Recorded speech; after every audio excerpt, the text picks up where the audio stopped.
तो क्वेश्चन में ये बोला है कि the change in kinetic energy of a particle is equal to the work done on it by the net force. बिल्कुल सही बात है कि W net is equal to delta K, ये होता है, ये वर्क एनर्जी थ्योरम होती है, W net is equal to delta के।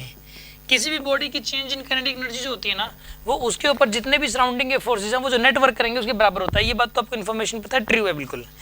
रीजन जो है ना ये इसका गलत इसलिए है क्योंकि इसने ये कह दिया कि change in kinetic energy of particle is equal to the work done, यानी कि work energy theorem is applicable only in case of a system of one particle. ये कह रहा है कि ये जो वर्क एनर्जी थ्योरम है ये तभी एप्लीकेबल है जब सिस्टम के अंदर एक ही पार्टिकल हो, एक से ज़्यादा पार्टिकल नहीं होने चाहिए। लेकिन वास्तविकता ये है कि ये एक से ज़्यादा पार्टिकल्स अगर हों तो भी एप्लीकेबल है।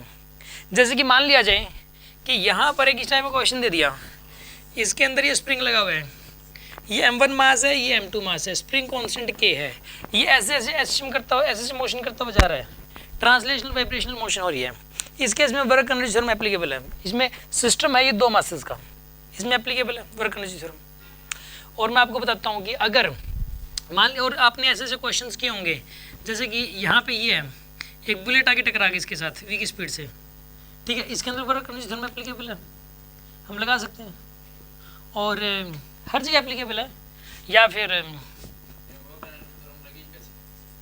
लगा सकते, इस टाइप के क्वेश्चंस दे रखे हैं आपको, बिना उसके भी मैं लगा सकता हूँ। ये तो जो क्वेश्चन करवाए गए ना कॉलिजन के, उसमें देखो आप, उसमें इस टाइप के क्वेश्चन को डीपीपीज के अंदर भी हैं और एसएम के अंदर भी हैं।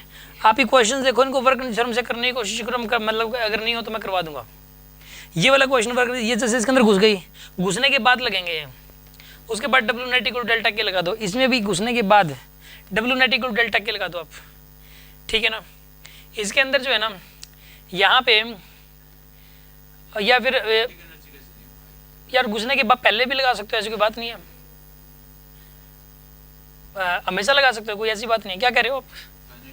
ये शुरू ये तो है, ऐसा क्वेश्चन दे रखा है, पहले से kinetic energy half mv square है, ये रेस्ट में है, फिर जब ये बिल्कुल कंप्रेस हो जाएगा तो काइनेटिक एनर्जी जीरो हो जाएगी, तो चेंज इन काइनेटिक एनर्जी आ तो गया, वर्क आ जाएगा आपके पास इससे, ठीक है। मतलब ये नहीं, कहने का मतलब ये है कि अब जैसे कि मान लो एक ऐसा सिस्टम है, ये एक वेज है और इसके ऊपर एक ब्लॉक रखा हुआ है स्मॉल एम मास का, कैपिटल एम मास का, यहाँ स्मूथ, ये स्मूथ कॉन्टैक्ट है, ये स्मूथ कॉन्टैक्ट है, ये इधर जाएगा, ये नीचे आएगा। इसमें भी दो बॉडीज का एक सिस्टम है, इसमें भी वर्क एनर्जी थ्योरम लग जाएगी। अब कैसे क्या लगेगी वो तो जब क्वेश्चन आएंगे तो ही पता लगेगा ना आपको, अभी डायरेक्ट यहाँ कैसे समझाता हूँ, पूरा ये लेक्चर चालू हो जाएगा फिर वो तो। लेकिन वर्क एनर्जी थ्योरम यानी कि मैं ये बताना चाह रहा हूँ कि अगर एक पार्टिकल जरूरी नहीं आता, अगर दो पार्टिकल्स भी हैं पूरे सिस्टम के अंदर तो वहाँ पर भी आप वर्क एनर्जी थ्योरम लगा सकते हो, कोई बड़ी बात है नहीं इसके अंदर, ठीक है ना। जैसे कि इवन दो मासेस हैं, वो ग्रेविटेशनल फोर्स की वजह से एक दूसरे के नज़दीक आ रहे हैं। यहाँ पे ये m1 का मास है और ये m2 का मास है, ग्रेविटेशनल फोर्स की वजह से एक दूसरे के नज़दीक आ रहे हैं, तो यहाँ पर भी वर्क एनर्जी थ्योरम लगा सकते हो आप, ठीक है ना।